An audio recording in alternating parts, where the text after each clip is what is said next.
नमस्कार, मैं कमलेश कबीर आपका एक बार फिर स्वागत करता हूं इस नए एपिसोड में। आज के इस एपिसोड में हम बात करेंगे अरविंद केजरीवाल की उस घड़ी का जिसका बड़े समय से अरविंद केजरीवाल को इंतजार था। या फिर हम ये भी कह सकते हैं कि अरविंद केजरीवाल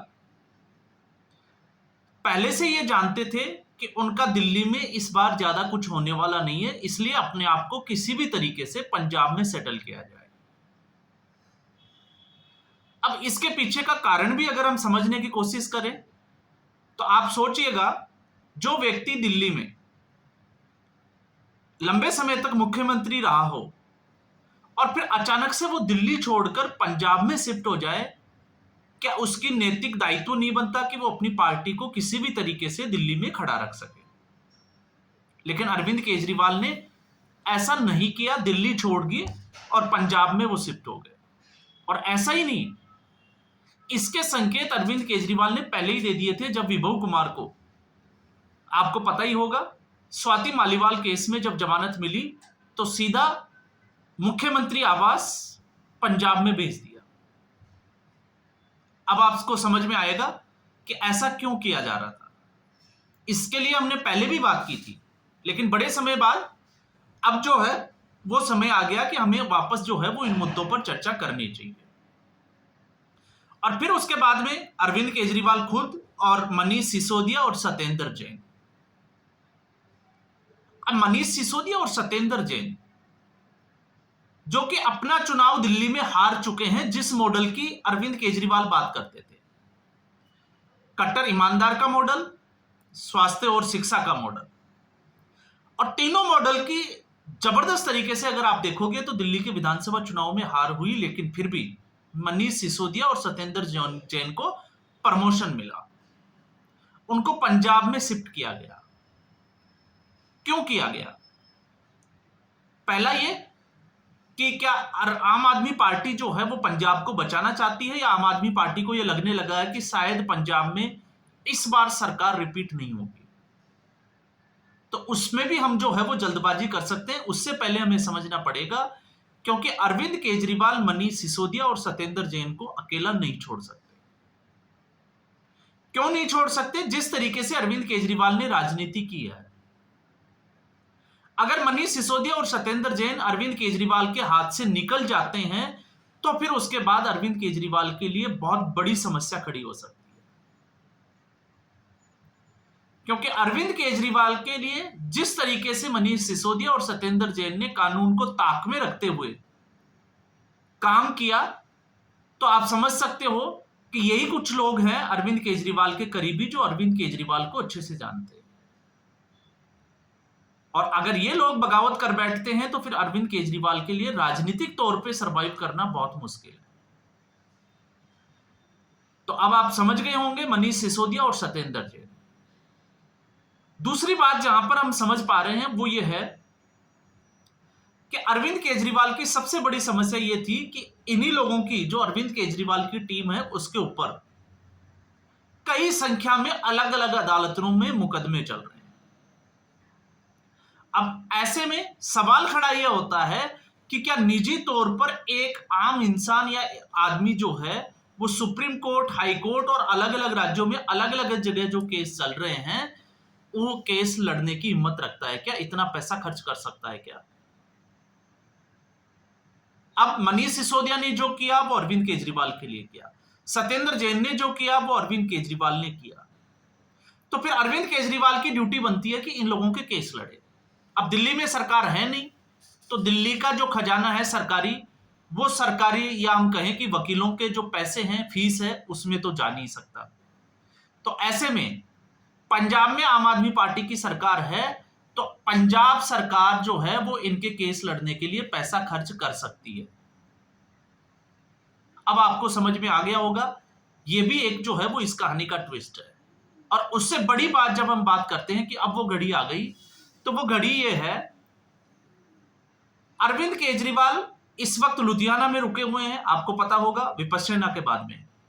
और विपश्यना से जब वो वापस आए उसके बाद में 16 से लेकर 18 तक उनके कार्यक्रम पहले से जो है वो लुधियाना में निर्धारित थे। लुधियाना से राज्यसभा के सांसद संजीव अरोड़ा, उनको उम्मीदवार बनाया गया था। उसी वक्त घोषणा कर दी गई थी कि लुधियाना वेस्ट में जो उपचुनाव होंगे उसमें संजीव अरोड़ा को उम्मीदवार बनाया जाएगा। अब संजीव अरोड़ा ही क्यों? क्योंकि लुधियाना वेस्ट की ये सीट थी, वो गोगी के निधन के बाद में खाली हो गई थी। अब ऐसी स्थिति में अरविंद केजरीवाल की जो मंशा कि किसी भी तरीके से संजीव अरोड़ा अगर लुधियाना वेस्ट सीट से चुनाव जीत जाते हैं तो राज्यसभा की सीट खाली हो जाएगी और अरविंद केजरीवाल पंजाब से राज्यसभा के सांसद बन जाएंगे। तो उसके बाद में कोई अरविंद केजरीवाल के ऊपर अंगुली भी नहीं उठा सकता। जो पहले आरोप लगते थे कि सरकारी पैसे का या मशीनरी का इस्तेमाल अरविंद केजरीवाल के लिए होता है पंजाब का, तो अब वो खुलेआम कर सकते हैं क्योंकि वो पंजाब के राज्यसभा के सांसद हैं। अब ऐसी स्थिति में कि राज्यसभा के सांसद ही क्यों अरविंद केजरीवाल, तो आपको समझ में आएगा कि इससे संविधान का आर्टिकल 105 और 106, 105 और 106 अनुच्छेद को अगर आप स्टडी करते हो तो आपको समझ में आएगा कि सारा माजरा क्या है। और अरविंद केजरीवाल के पास तो अभिषेक मनु सिंघवी जैसे वकीलों की फौज भी है। तो अभिषेक मनु सिंघवी जैसे वकीलों को तो सबसे अच्छे से पता है कि अरविंद केजरीवाल को डिफेंड कैसे किया जा सकता है।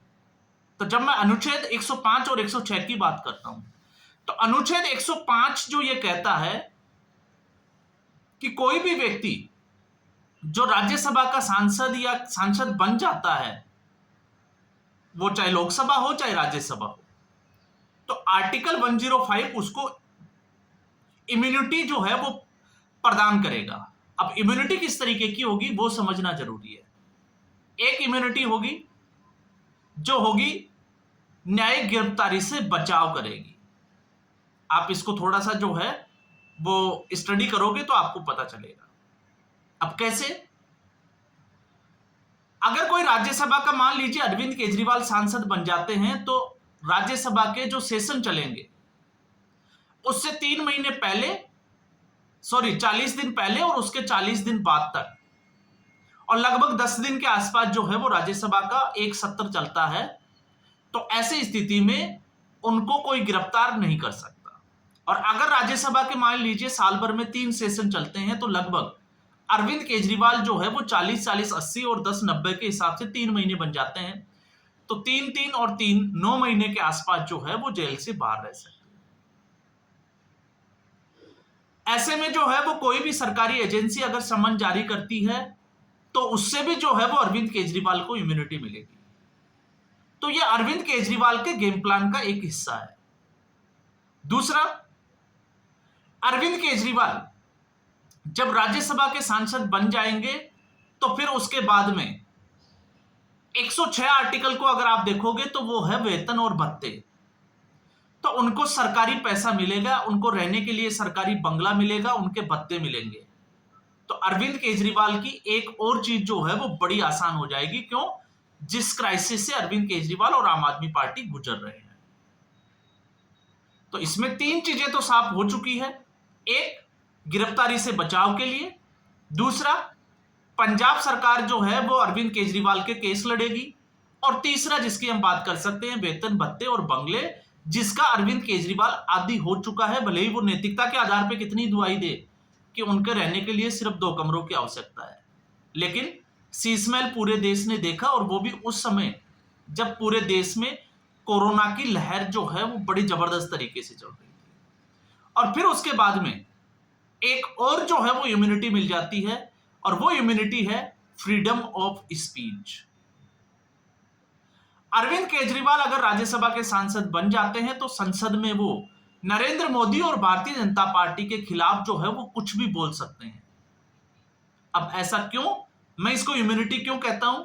क्योंकि आपने देखा होगा विधानसभा के अरविंद केजरीवाल ने जब जब विशेष सत्र बुलाए, क्योंकि वैसे विधानसभा दिल्ली की जो बुलाई गई थी, जो भी सेशन हुए उसमें विकास कार्यों के बजाय सिर्फ और सिर्फ नरेंद्र मोदी और भारतीय जनता पार्टी को गाली देने के लिए इस्तेमाल किया गया, उसी के लिए पैसा खराब किया गया।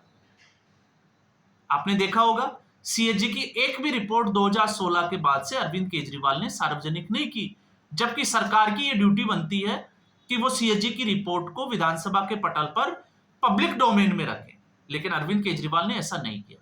तो अरविंद केजरीवाल ने किया क्या? अरविंद केजरीवाल ने चौथी पास अनपढ़ राजा की कहानियां सुनाई। और आपको वो भी पता होगा, जब कश्मीर फाइल्स मूवी आई थी उसके लिए भी विशेष सत्र बुला लिया गया था, और जिस तरीके से उस मूवी का मखौल बनाया गया था अरविंद केजरीवाल के द्वारा। इससे आगे अगर हम बढ़ के देखते हैं तो इतना ही नहीं, अरविंद केजरीवाल ने नरेंद्र मोदी को और भारतीय जनता पार्टी को गाली देने के लिए और एलजी को कटघरे में खड़े करने के लिए कि एलजी कौन होता है, उसको हमारे सर पे बिठा दिया, दिल्ली का मालिक मैं हूं, मतलब अरविंद केजरीवाल हूं।